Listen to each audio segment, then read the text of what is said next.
ये कक्षा 6 का दूसरा अध्याय है, पूर्ण संख्याएं। पूर्ण संख्याओं को हम यहाँ से सॉल्व करेंगे। यहाँ पे पहला ही क्वेश्चन है, ये पेज नंबर 10। एक फल विक्रेता ने 650 रुपये के आम खरीदे और उन्हें 799 रुपये में बेच दिया। फल विक्रेता को कितने रुपए का फ़ायदा हुआ? तो हम जो बेचे गए फल होते हैं वो विक्रय मूल्य लिखते हैं उसको, जितने रुपए में बेचा, और जो खरीदने वाले चीज़ें होती है उसे क्रय किया जाता है। तो क्रय मूल्य, विक्रय मूल्य क्या है 799, क्रय मूल्य क्या है 650। तो अब क्योंकि विक्रय मूल्य ज़्यादा है, क्रय मूल्य कम है, यानी कि उसको लाभ हुआ। मतलब सस्ता खरीदा, महंगा बेचा तो लाभ हुआ, फ़ायदा हुआ, तो लाभ हुआ। लाभ कितना हुआ? तो हम विक्रय मूल्य में से क्रय मूल्य को घटा देंगे। विक्रय मूल्य मतलब जो बेचा है, विक्रय मूल्य उस रुपए में से किसको करें? जो खरीदा है, क्रय मूल्य, है ना। तो आप 799 माइनस 650, आप इसको ऐसे भी कर सकते हैं। 9 में से 0 गया 9, 9 में से 5 गया 4, 7 में से 6 गए 149 रुपये को इसको फ़ायदा हो। चाहो तो आप ऐसे समझ में ना आया हो तो आप ऐसे कर लो इसको कि 799 माइनस 650, 9 में से 0 गए 9, 9 में से 4 गया 5 गया 4, 7 में से 6 गया 1। ठीक है, चाहे ऐसे कर लो या फिर ऐसे डायरेक्शन। 9 में से 0 गया 9, 9 में से 4 गया और 9 में से 5 गया 4, 9 में से 7 में से 6 गया 1। ठीक है, तो ये आपका आंसर है। मीना एक पंक्ति में 65 पौधे लगाती है, तो 125 पंक्तियों में कुल पौधे कितने होंगे? तो एक पंक्ति में कितने पौधे हैं? 165 पौधे, 65 पौधे। ठीक है, तो 125 पंक्ति मैंने बताया, जब एक चीज़ पता हो अपन को ज़्यादा निकाले तो हम गुणा कर देते हैं। तो 125 में किसका गुणा हो जाएगा? 65 का गुणा हो जाएगा। कर दो, 5 5 25, 2 हासिल, 5 दूनी 10 और 2 12, 1 हासिल, 5 कम 5 और 1 6, क्रॉस या ज़ीरो लिख दो, एक ही बात है। तो 61 प्लस 60, अब हम 60 का गुणा करें इसलिए 0, 6 5 30, 3 हासिल, 6 दूनी 12 और 3 15 हासिल, 1 6 कम 6 और 1 7। ठीक है, कितना आ गया? 5 2 6 5 11, 7 और 1 8। कितने पौधे आ गए? 8125 पौधे आता है। अब यहाँ स्पेस नहीं है। मीना ने 125 पंक्तियों में कुल 1825 पौधे लगाए, 8125 पौधे। अगला है 2405 और 1273 के योग में। पहले क्या करना है? इनका योग करना है। मैं फिर से जोड़ना भी योग ही होता है, 1003 को जोड़े। ठीक है, सबसे पहले हम क्या करें? 2405 में किसका योग करें? 1273 रुपये का, है ना, रुपया जो भी अमाउंट है। 5 8 5 3 8, 0 और 7, 0 में क्योंकि 0 क्या है? योज्य तत्समक है, किसी भी नंबर में जोड़ो वही का वही नंबर मिल जाता है। 0 7 7, 4 और 2 6, 2 और 1 3, कितना आ गया? 3678। ये क्या आ गया? इनका योग आ गया। अब इनके योग में क्या जोड़ना है? तो इनके योग को हम यहाँ लिख दें 1003। योग हमने यहाँ लिख दिया। ठीक है, योग में क्या जोड़ना है? 1003 में क्या जोड़ना है? 3678। 5 और 3 8 और 3 8 3 11 हासिल 1, 7 और 1 8, 6 का 6, 3 और 1 4। इस तरीके से हमें क्या मिलेगा? 4681। ठीक है, ये जोड़ का फिर से जोड़ किया है, पहले इन दोनों का योग और फिर जो भी रिजल्ट है उसमें इसका योग। अगला है प्रश्नों को पढ़कर दिए गए विकल्पों में से सही उत्तर चुनिए और सामने सही घेरे को भरिए। ठीक है, ये देखो, ये घेरे हैं, ये OMR शीट होता है ऐसा ही, है ना, इस तरीके का, ये OMR जैसा है। तो ABCD, पहला A का है, दूसरा BCD, जिसमें जो सही होगा उसको अपन ब्लैक सर्कल कर देंगे। ठीक है, ये अब इन्होंने बोला संख्याएं 1 2 3 4 5 गणन गिनने वाली गिनती है, संख्या को क्या कहते हैं? तो मैं पहले भी बता चुकी हूँ, जो संख्या 1 से शुरू होती हैं वो प्राकृत संख्या कहलाती है, नेचुरल नंबर। उन्हें एन से डिनोट करते हैं, N is equals to 1 2 3 4 1000 dash dash dash infinity 100, है ना। ये क्या है? प्राकृत संख्या है। निम्न में से तो प्राकृत बी, तो ऑप्शन बी को हम क्या कर देंगे? सर्कल कर देंगे। इस तरीके से आप लोग इसको सर्कल कर देंगे, ठीक है। निम्न में से कौन परिभाषित नहीं है? देखो इसमें से क्या परिभाषित नहीं है? 2 में 0 शून्य क्या है? शून्य क्या है? योज्य तत्समक है। योज्य तत्समक क्या होता है? कि जिसमें कोई भी संख्या जोड़ दो कोई अंतर नहीं आएगा, तत्सम वैसा का वैसा ही रहेगा, ठीक है। तो ये तो ठीक है, परिभाषित है। गुणा कर दो 0 का, हमें 0 मिल जाएगा, ये भी परिभाषित है। किसी 0 में किसी नंबर का भाग दे दो, ये भी परिभाषित है। लेकिन ये परिभाषित नहीं है कि किसी नंबर में अगर 0 का भाग दे दे तो हमें क्या मिलेगा, ये अभी तक पता नहीं चलता। तो क्या? डी। जैसे 1 2 3 A B C D, D वाले को हम क्या कर देंगे? डी वाले को हम क्या कर देंगे? सर्कल कर देंगे, ठीक है। निम्न में से सबसे छोटी पूर्ण संख्या कौन सी होती है? पूर्ण संख्या मतलब कि होल नंबर, किससे? W से शुरू होते हैं, 0 से start, 0 1 2 3 dash dash dash infinity, है ना। तो सबसे छोटी पूर्ण संख्या कौन सी होगी? 0, यानी कि ए बी सी। ऑप्शन कौन सा? सी, ठीक है। इसी प्रकार अगला 999 की पूर्ववर्ती तथा परवर्ती। पूर्ववर्ती मतलब पहले वाली, परवर्ती मतलब बाद वाली, ठीक है। तो 999 से पूर्ववर्ती क्या होगी? 998। 998 गुणनफल यानी कि गुणा कर दो, किसका गुणा करो? परवर्ती। परवर्ती मतलब प्लस 1, जोड़ दो 1। तो 999 में 1 जोड़ेंगे तो क्या आ जाएगा? 9 और 1 10 हासिल 1, 9 और 1 10 हासिल 1, 9 और 1 10, 1000, ठीक है। मतलब एक बाद वाली संख्या।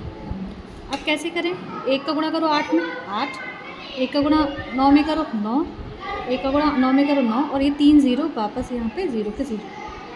तो कितना आ गया? इकाई दहाई सैकड़ा हज़ार 10,000 लाख, 9,98,000 आ गया। तो कहाँ दिख रहा है हमको 9,98,000? ये दिख रहा है। तो option B, A B. Option कौन सा? बी, ठीक है। समझ आ रहा है? अगला सबसे छोटी पूर्ण संख्या और उसकी परवर्ती संख्या का गुणनफल सदैव क्या होगा? तो सबसे छोटी पूर्ण संख्या अभी हमने देखी क्या होती है? 0। उसकी परवर्ती संख्या यानी कि 1, 0 + 1 1 का गुणनफल सदैव क्या होगा? 0। सिंपल सी बात है, सबसे छोटी पूर्ण संख्या क्या है? 0।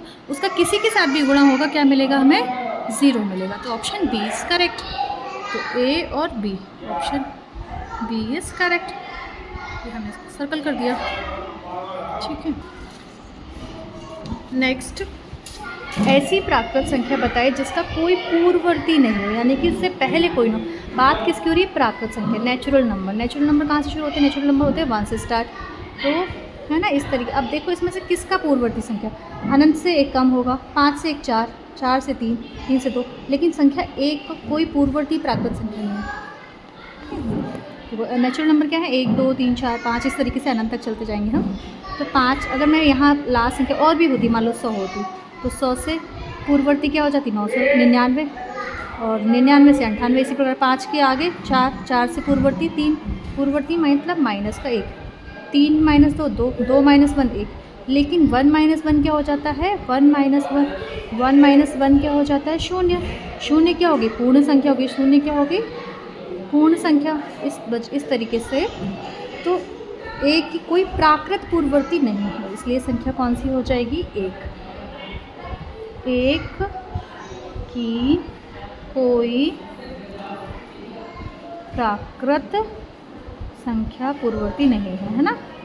ये लिखने की ज़रूरत नहीं है, तो मैं आप इसलिए लिख रही हूँ कि थोड़ा दिमाग में सेट हो जाए आप लोगों के। पूर्ववर्ती नहीं है। नेक्स्ट, पूर्ण संख्या के कोई 2 उपयोग लिखिए। पूर्ण संख्या के 2 उपयोग। तो पूर्ण संख्या किस में यूज होते हैं? योग में होते हैं, योग में, भागफल में, है ना। भागफल में भी होते हैं, योग में भी होते हैं, और भी दैनिक जीवन में होते हैं ना, दैनिक जीवन में होते हैं। इस तरीके से हम लिख सकते हैं। आपके माइंड में कोई आइडिया है जहाँ जहाँ शून्य, पूर्ण संख्या मतलब शून्य का ध्यान रखना, शून्य भी हो तो किस किस में होता है। गिनतियाँ सीखते हैं हम पूर्ण संख्याओं से, कैलकुलेशन करते हैं, डेली के जोड़ घटाने करते हैं, हिसाब किताब करते हैं, सब में है ना, हिसाब किताब करते हैं। तो यहाँ सब पे पूर्ण संख्या उपयोग होती हैं। 998 के बाद अगली 3 प्राकृत संख्याएं लिखिए। 999 के बाद अगली 3 प्राकृत संख्याएं। तो ठीक है, प्राकृत संख्याएं लिखनी है, मतलब अगली 3 यानी कि परवर्ती संख्या। ठीक है, 998 के बाद क्या आ जाएगी पहली संख्या? 999। 999 के बाद क्या आ जाएगा? 1000। 1000 के बाद क्या आ जाएगा? 1001। ठीक है। अगला, किसी रेडीमेड कपड़े बनाने की फैक्ट्री में एक वर्ष में 2,16,315 कमीजें बनी, 1,82,773 पतलूनें बनी तथा 58,704 जैकेट बनाई गई। तीनों प्रकार के कुल कितने वस्त्र? कुल यानी कि तीनों का योग, कुल मतलब तीनों का योग। तो हम तीनों को योग कर देंगे, लिख लें यहाँ पर, ये दिख रहा है ना, 2,16,315, फिर 1,82,736, और अगला है 58,704। अब एक चीज़ का बहुत ध्यान रखना, ये इकाई का, दहाई, सैकड़ा, हज़ार, 10,000, लाख, तो इकाई का अंक इकाई के नीचे, दहाई का अंक दहाई के नीचे, सैकड़ा का सैकड़ा के नीचे, है ना, 1000, 10,000। अब लाख में केवल इन दोनों में था, इसमें नहीं था तो हमने यहाँ छोड़ दिया। ठीक है, इस तरीके से लिखने का थोड़ा सिस्टमेटिक लिखना। अब 6 4 10, 10 और 5 15, हासिल 1, 1 और 1 2, 2 और 3 5, 5 और 0 5, कोई हासिल नहीं। 3 और 7 10, 10 और 7 17, 7, हासिल 1। 6 और 1 7, 7 और 2 9, 9 और 8 17, हासिल 1। 2 1 और 1 2, 2 और 8 10, 10 5 15, हासिल 1। 2 और 1 3, 3 और 1 4। अब कॉमा कैसे लगाएंगे? इकाई, दहाई, सैकड़ा, कॉमा, 1000, 10,000, कॉमा, तो कितने हो गए? 4,57,755। कुल कपड़े कितने हो गए? कुल 4,57,755 वस्त्र बनाए गए, वस्त्र बनाए गए। ठीक है। नेक्स्ट, एक पूर्ण संख्या 25 में जोड़ी जाती है। ठीक है, एक कोई पूर्ण संख्या है, 25 में जोड़ा, फिर वही संख्या फिर 25 से घटाई जाती है। इस प्रकार दोनों संख्याओं का योग ज्ञात करो। ठीक है, तो मैं कोई एक पूर्ण संख्या ले लेती हूँ। मैं आपके लिए पूर्ण संख्या नहीं, ज़रूर से शुरू, तो माना पूर्ण संख्या, माना पूर्ण संख्या क्या ले लूँ बताओ, आप सोचो, सब अपने अपने मन से लेना। मैं यहाँ पे 5 ले रही हूँ। ठीक है, उसमें 25 जोड़ दिए, 5 में 25 जोड़ दिए, कितने हो गए? 5 और 5 10, 2 और 1 3, 30 हो गए। ठीक है, अब उसी संख्या को 25 से घटा दो। ठीक है, तो 25 में से 5 घटा दिए, 5 में से 5 गए 0 और 2 में कुछ है ही नहीं तो 20। अब इस प्रकार प्राप्त दोनों संख्याओं का योग ज्ञात करो। ठीक है, कर दो योग, आपस में जोड़ दो इनको। तो यहाँ जोड़ रही हूँ मैं, 30 + 20 कितने हो गए? 0 का 0, 2 और 3 5, 50। इस प्रकार हमें क्या मिल गया? 50। अल्टीमेटली क्या हुआ? जो हमने जोड़ा वही हमने घटा दिया, तो 2 बार हमें किसको जोड़ दिया? 25 को जोड़ दिया। ये थोड़ा सा समझने वाली चीज़ है, तो आप इसको ऐसे लिख लेंगे। ठीक है, आप कोई नंबर बदल भी सकते हो, जो नंबर चाहो वो, 5 की जगह कुछ और ले सकते हो। नेक्स्ट, 2 अंकों की ऐसी संख्या ज्ञात कीजिए जिसकी पूर्ववर्ती संख्या 1 अंक हो। बहुत ईजी है, मैं यहाँ नंबर लिख रही हूँ, थोड़ा ध्यान से देखना। 1 2 3 4 5 6 7 8 9 10।